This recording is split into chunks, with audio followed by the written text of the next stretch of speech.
continuing with our transformations packet. Thank you to Miss Gina Wilson at All Things Algebra. And today we're going to talk about symmetry and dilations. So there are three types of symmetry we're going to talk about today: line symmetry, point symmetry, and rotational symmetry. So if an object has line symmetry, that means you can draw a line somewhere on the object. And if you fold the object along that line, then the points match up on both sides. So for example, if I draw a vertical line down the center of this triangle, these points would match up. Okay, so this triangle has line symmetry. So if you could draw a line somewhere on the object and fold it over that line and everything match up, then it has line symmetry. All right, the next one is called point symmetry. And that means if you take the object and flip it upside down and it looks exactly the same, then the object has line symmetry. Okay, it has to be a 180-degree turn. So basically, I like taking my paper and rotating it upside down, and if it's exactly the same on both sides, then it has point symmetry. Rotational symmetry says you can turn it anything less than a complete circle and it match up to the original, then it's rotational. So point symmetry is if you do it 180 degrees. Rotational is if you can do anything less than 360 degrees. So if a figure has point symmetry, then it also automatically has rotational symmetry. You might want to write that down. If an object has point symmetry, then it also has rotational symmetry. Because if it's true for 180 degrees, that is less than 360. So rotational symmetry would be given.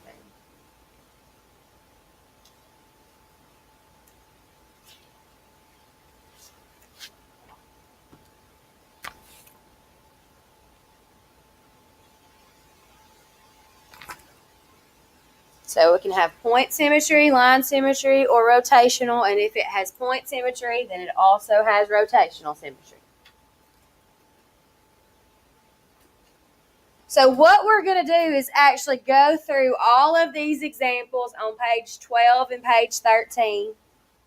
And we're going to do all of the examples together. And what we're going to do is we're going to go through all the types of symmetry and check for all three of them. And the ones that are true, we're going to mark it. Pretty simple. So number one, what is that figure called on number one? A hexagon, and it looks like a regular hexagon. Regular means all sides are congruent. All right, so does this have line symmetry? Can I draw a line somewhere on the figure and fold it across that line and it match up completely? Yeah, if I do it a vertical or horizontal, both of those work. Okay, so line symmetry is one thing it has. If I take my paper and twist it upside down, does it match up? Is exactly the same. So it has point symmetry, and if it has point symmetry, it also has rotational symmetry. Okay, so there's number one, all three of them. Number two, does that triangle have line symmetry? Can I draw a line somewhere and it fold over and match up? Yes, for example, that line. Now, if I take my paper and rotate it 180 degrees, turn it upside down, does it look exactly the same? No, because the vertex that's on top will be pointing down. Okay, so it does not have point symmetry. However, does it have rotational symmetry? Can I turn my paper in some direction and it look exactly like it is right now? Actually, yes. Because this looks like an equilateral triangle. If I take my paper and turn it just a little bit, then I can have it look just like it does. Right? So yes, it does have rotational. So it can be rotational without being point, but it can't be point without being rotational. Does that make sense? So those are those two. All right. Number three is a parallelogram-looking object. Looks like the state of Tennessee. All right. Does this have line symmetry? Can we draw a line somewhere and it look exactly the same if we fold across the line? Well, if I draw a line this way, it doesn't. If I draw a line this way, it doesn't. Let's see about diagonals. I don't think it will. It doesn't. So does this one have line symmetry? No. Does this one have rotational symmetry? If I turn my paper upside down, does it still look like Tennessee? Yes. So this one has point symmetry, so it also has rotational. Y'all with me? Number 4 is a picture of a right triangle. Can I draw a line somewhere and everything match up? I don't think so. Does it have point symmetry? Can I turn it upside down and it look exactly the same? No, because if I turn it upside down, the hypotenuse is on the bottom of the triangle, kind of, right? Can I turn it anything less than a circle, complete circle, and it look anywhere the same like it is now? No. So the answer to number 4 is none. It has none of the symmetries. Okay. Number 5 is a 5-pointed star. If I draw a line somewhere, will it match up?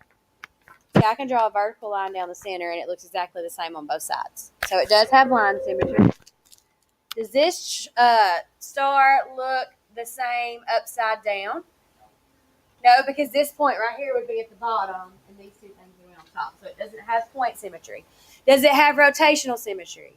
Can I turn it something less than a full circle and it look exactly the same? Yes. So this line is rotational. Everybody good with that? Look at that lovely little shape on number 6. What do you think? Does this one have line symmetry? Can I draw a line somewhere and it match up on both sides? Not exactly. Even if I draw a diagonal line, these two don't match up, right? So it doesn't have line symmetry. What about if I turn it upside down? Does it look exactly the same upside down? Yes. So it has point symmetry, so it also has what? Rotational. Very good.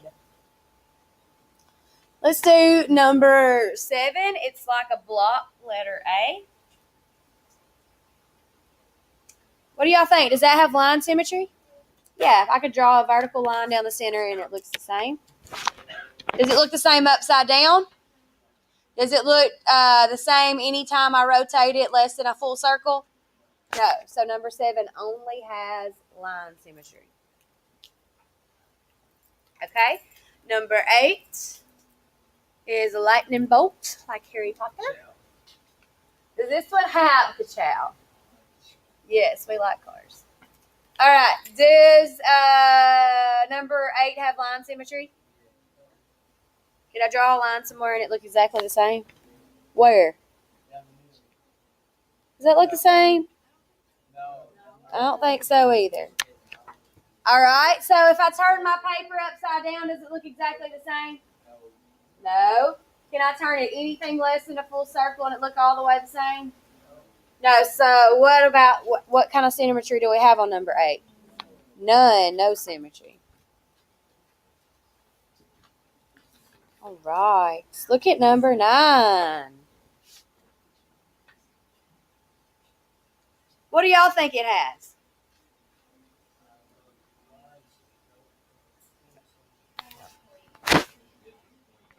Y'all think, is it the same on both if you turn it around? So if it has point, it's also rotational. Very good. Yeah, number 10 is kind of like an hourglass. Does that one have line symmetry? Yeah, I could fold it here or here and it look exactly the same. Does it look the same upside down? So it has point, so it also has rotational. So that one had all 3. Everybody okay with that? Number 11 is the letter R. Does it have line symmetry? No, I can't draw any lines. Does it look the same upside down? Does it look the same anyway when I turn it less than a full circle? No. So this one is what? None. All right, number 12 is an upside down kite. Right? So what do you think about number 12? Does it have line symmetry? Yes, because right there they match up. Does it look the same upside down? No, because the long legs would be on the bottom and the short legs would be on top, correct? What about anything rotational? I don't think so. So that one is only line symmetry. Is everybody good with that? Number 13. Is that the Mitsubishi symbol? Okay, that looks like a Mitsubishi. Y'all familiar with those cars? Does this one have line symmetry? Yeah, if I draw a vertical line down it, then it matches up. Does it look the same upside down? No, because this part that's pointing up would be pointing down. Does it have rotational symmetry at all? Yes, because if I turned it a little bit like this, it looks exactly as it does now. So this one has line and rotational. Is everybody okay with that? All right, number 14 is the letter Z. Does the letter Z have line symmetry? Can I draw a line anywhere and it match up? I don't think so. It's not the same because this don't have anything to fold over to. Same thing over here. All right, so it don't have line symmetry. Does it have point symmetry? Is it the same upside down? So it's also what? So letter Z has point and rotational. Number 15, we got a clover. 4-leaf clover. Is this one got line symmetry? What about point symmetry? And so does it have rotational symmetry? Yes. If it's got point, it's got rotational. Number 16 is the Queen of Hearts. Does the Queen of Hearts have line symmetry? Well, if I draw the line right here, the face and the heart don't match up, right? Same thing if I draw it in half like this, the face and the heart don't match up. If I draw it like this, the face does not match up with nothing. So it doesn't have line symmetry. Does it look the same way upside down, though? So it's point symmetry and rotational. Is everybody okay with that? Number 17 is some random figure. It's a 1, 2, 3, 4, 5, 6 hexagon, but it's not a regular. It looks like a concave hexagon. So number 17, does that one have line symmetry? No. Does it look the same upside down? Does it look the same any direction? So that one is none. Okay, number 18 is a moon shape. My kids would tell you that's a crescent, because it is. Does this one have line symmetry? Yeah, I could draw a horizontal line and they match up. Does it have point symmetry? Is it the same? No, because right here it looks like a backward C. If I turn it 180, it looks like a regular C, right? But does it have rotational at all? So right now it's a backward C. I turn it, and I have to make a full circle for it to look like a backward C again, right? So that one only has line symmetry. Do y'all recognize this symbol on number 19? Yeah, it's a recycling symbol. Does this one have line symmetry? I don't think so. Okay, we'll see. If we draw it down the middle here, this arrow is not matching up to here, is it? No. Same thing with anywhere I draw the line. It's just not matching up. So it does not have line symmetry. Does it look the same upside down? All the way upside down, does it look the same? No, because this one has the flat part on the bottom. If I turn it upside down, it has the flat part on top. So that's not the same, but is it rotational? Yes, if I turn it about a third of the way around the circle, it looks exactly the same as it does now. So this one does have rotational symmetry. Number 20 is one of my favorite shapes, and I hope I see a lot of these in January and get me out of school. Right? January 7th. Anytime during January. That is not the first week that where you're not already in school. It always makes me mad when it snows during Christmas break, because I'm like, I'm already out of school. Wait a few weeks. Does that happen a lot? Yeah, sometimes it happens. All right. So, does this one have line symmetry? Yeah, I could draw a couple of different lines and it'd be the same, right? Does this one look the same upside down? Yes, so it has points, so it also has rotational symmetry. So the next page y'all are going to do on your own for homework. Is everybody good with the rotational point and line symmetry? Is that good? All right. So the last transformation we're going to talk about is dilation. So please turn to page 15 or bigger. All right. So a dilation is when you make something larger or you shrink it. So do you think that the two images are going to be congruent then? If they're not the same size, are they going to be congruent? No. So dilations are not isometries or rigid motions. So the other ones were. Okay? Reflections are isometries / rigid motions because those two terms mean the same thing. Translations are, rotations are, and reflections are, but dilations are not because they do not keep the same size. Same shape, but not the same size. They're similar figures. We talked a bunch about similarity. Okay? So these are similar figures, same angle measures, same shape, but not the same size, so they're not congruent. Okay? So, a dilation is the enlargement or reduction of a figure. Enlargement or reduction of a figure. The scale factor, we heard this word before when we talked about similar figures, indicates how much the figure will enlarge or reduce. So we talked a lot about scale factors when we was talking about similarity.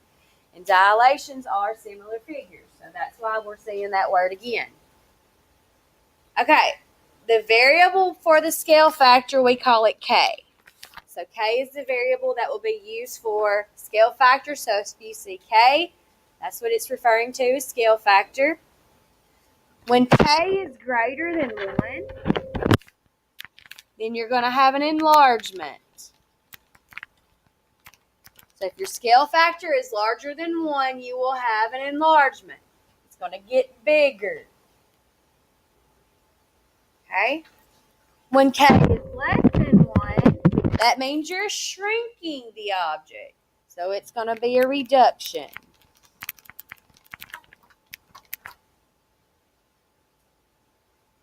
Okay?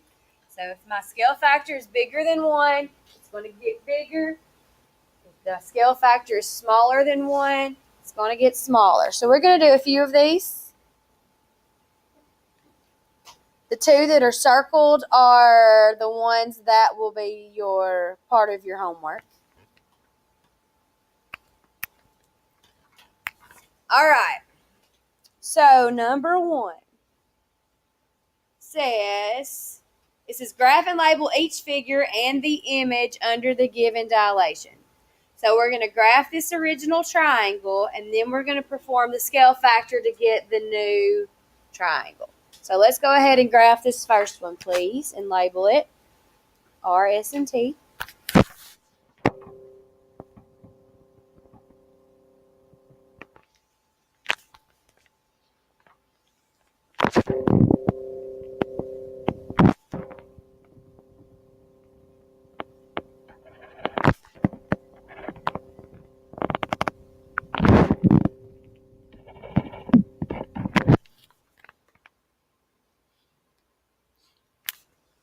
This blue one is my original triangle, so look up at my screen to see if yours looks similar to mine. Probably prettier because my lines are not straight.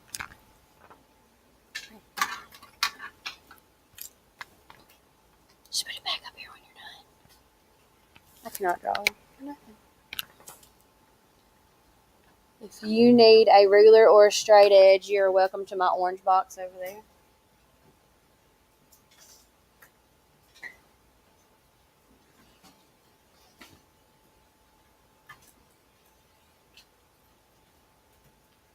All right.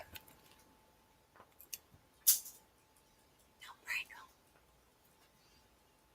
Shh.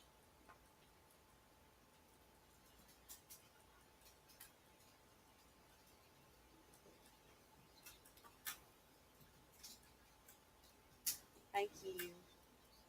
Thank you. All right. So here's my original triangle here.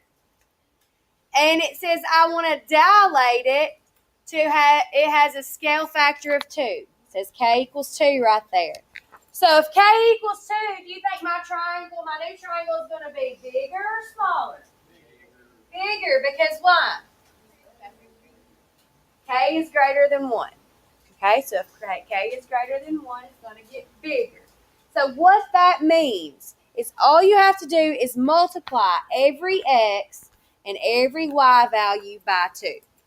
Everything gets multiplied by 2 for your new ordered pairs. All right? So for where it says R is negative 5, 1, then R prime will be everything multiplied by 2. So negative 10 positive 2.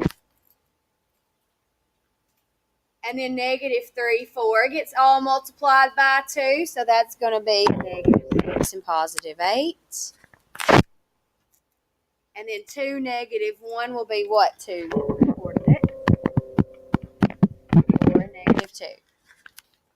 So now all you have to do is draw your new triangle, R prime, S prime, T prime, and label your coordinates. And then you're done. And this grid now goes from negative 10 to positive 10. So you won't be off your chart. You'll be right on the edge.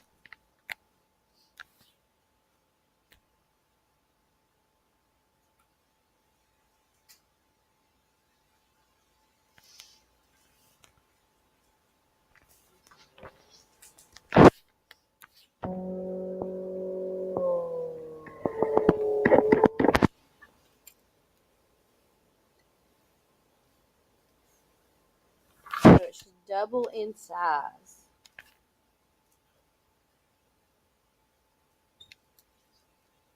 If you use rulers, yours will look better than mine.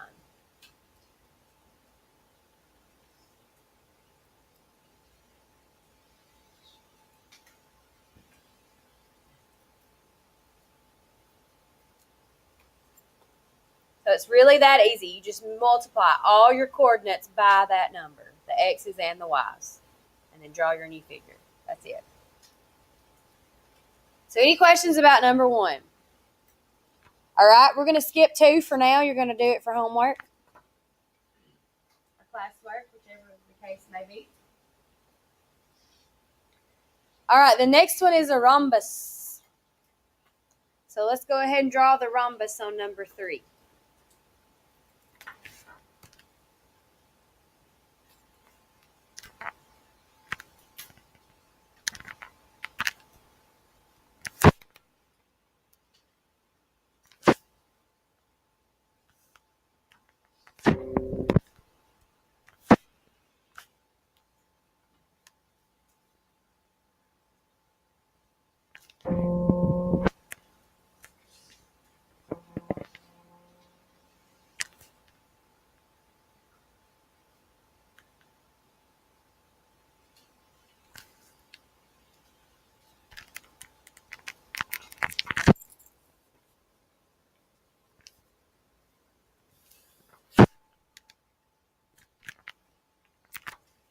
Mine is really crooked.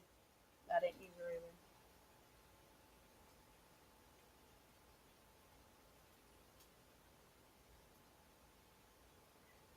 Now, do you guys think that my new rhombus will be larger or smaller than my original rhombus? How do you know? Because the scale factor is a half. So it's smaller than 1. So we're going to have a smaller rhombus. Now, how do you think we're going to get our coordinates? Multiply all of the coordinates by what? Which is the same thing as dividing by what? 2. Okay, and luckily all of these are even coordinates, so it's pretty easy to divide them by 2, right? So what do you think J prime will be? What ordered pair? Negative 5, 1. What about K prime? Negative 1, 4. What about L prime? And what about M prime? Negative 1, negative 2. Very good. And then graph our new rhombus.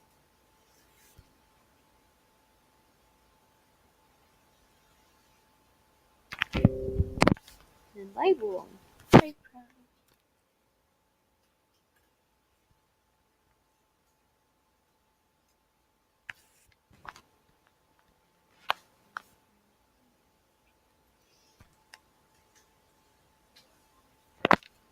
It's not going to be exactly in the center.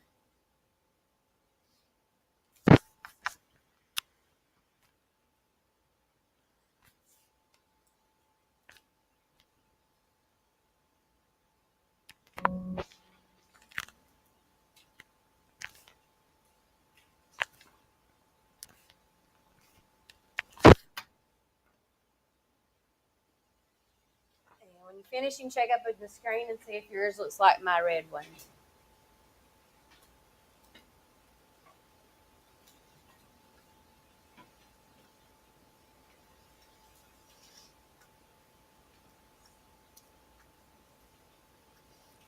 All right, let's see. So you will do number 4 for homework. And we're going to omit some. Is that okay with you guys? Okay, so turn to page 16. And let's omit number 5, number 6, 7, 8,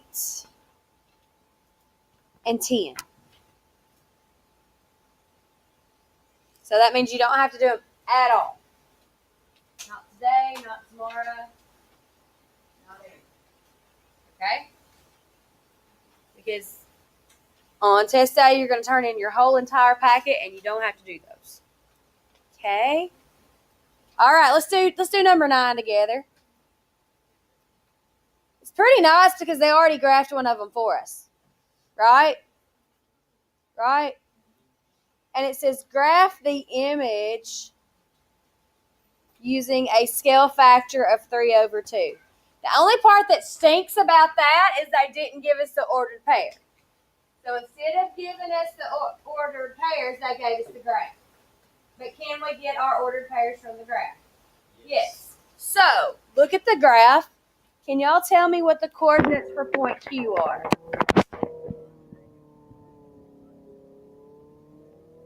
Point Q on number 9.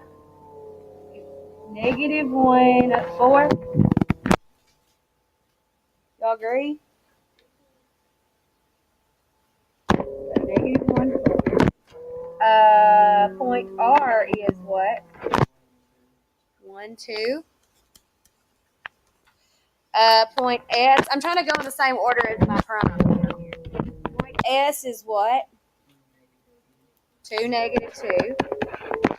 And T is what? 0, negative 2. So we need to get our new coordinates. So how do you think we're going to do that? 3/2. So question, is the new quadrilateral going to be bigger or smaller? Bigger, because 3/2 is an improper fraction, meaning it's bigger than 1. Correct? So it should be bigger. Y'all can use your calculators to multiply if you need to. I'm not going to multiply negative 1 times 3/2 because I can do that in my head. And you might want to make it a mixed number because graphing is easier. So negative 1 times 3/2 is negative 1/2. Sorry, I'm scrunched up there, y'all. And 4 times 3/2 is what? often participate. Do it in your head, do it by hand, or do it in your calculator. I don't care. What's 4 times 3 over 2? 6. Good. What's 1 times 3 over 2? 1.5. What's 2 times 1.5? 3. Same thing for this next one. S is going to be 3 and negative 3. Right? What's 0 times 3 over 2? 0. And then negative 2 times 1.5 is negative 3. Well, that's not terrible. Again, you could do it by hand, by your head, or by your calculator. I did a variety. How do you graph a half? You kind of estimate between your grid marks. So if I go left 1 and over a half more, I'm kind of halfway between, I am exactly halfway between negative 1 and negative 2. And then I go up 6. 1, 2, 3, 4, 5, 6. So there is my Q prime. I know that's hard to do on this teeny tiny grid, so y'all just do the best you can. And then you go right 1.5 and up 3. 1, 2, 3. And there's R prime. And then you go right 3 down 3. Well, that's easy. And there's S prime. And then 0, negative 3. And there's T prime.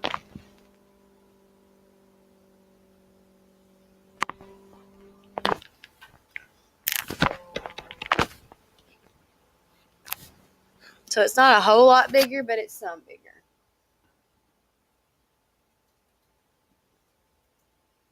So any questions on number 9?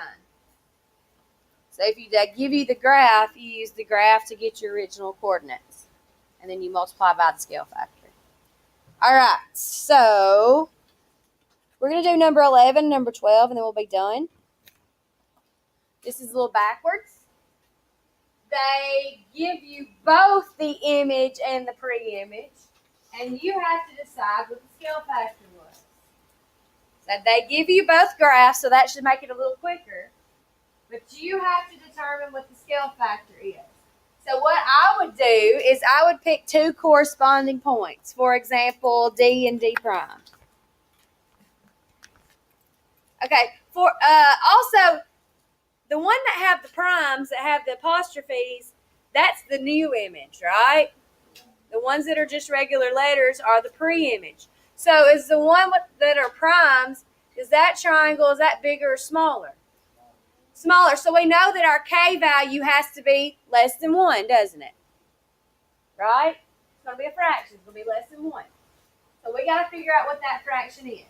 So what I would do is I would take D and D prime and write down their ordered pair. So what's the ordered pair for point D? 0, 6. What's the ordered pair for D prime? 0, 3.